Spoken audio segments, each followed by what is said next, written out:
Did you know that nearly 75% of prisoners will be rearrested within 5 years of their release date, largely due to lack of rehabilitation programs? Studies show from the National Institute of Justice the effectiveness of prison education and vocational programs in the U.S. in 2017.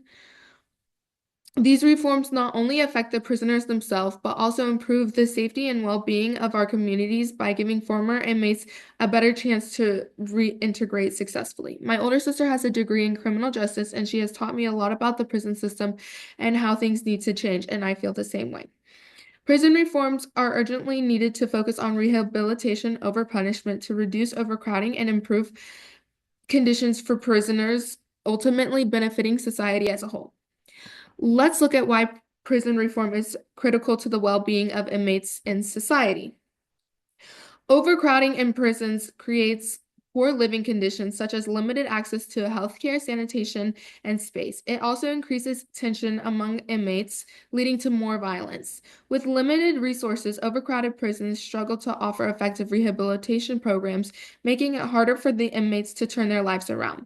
The U.S. has one of the highest incarceration rates globally, with many nonviolent offenders serving long sentences. These individuals, often imprisoned for minor offenses, contribute to overcrowding and are less likely to benefit from rehabilitation, perpetuating a cycle of incarceration without addressing the root causes of crime. Those studies are shown from the Sentencing Project, Prison Overcrowding in the United States, 2020. While overcrowding is a major issue, the lack of rehabilitative programs is another concern. Studies have consistently shown that providing education and vocational training to inmates significantly reduces the likelihood of reoffending after their release. When prisoners are given opportunities to learn new skills, whether through earning a high school diploma, completing college courses, or gaining vocational certifications, they are better prepared to find stable employment once released. This not only helps them reintegrate into society, but also reduces the chances that they will return to crime, as they have a stronger foundation for building a productive life outside of prison.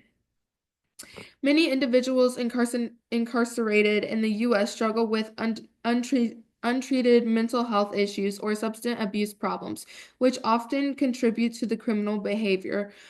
By offering mental health counseling, therapy, and substance abuse treatment in prisons, we can address these underlying issues that lead to criminal actions. Treating these root causes improves an inmate's chances of rehabilitation, helps them manage their conditions, and reduces the likelihood of reoffending once released, ultimately leading to better long-term outcomes for both the individuals and society.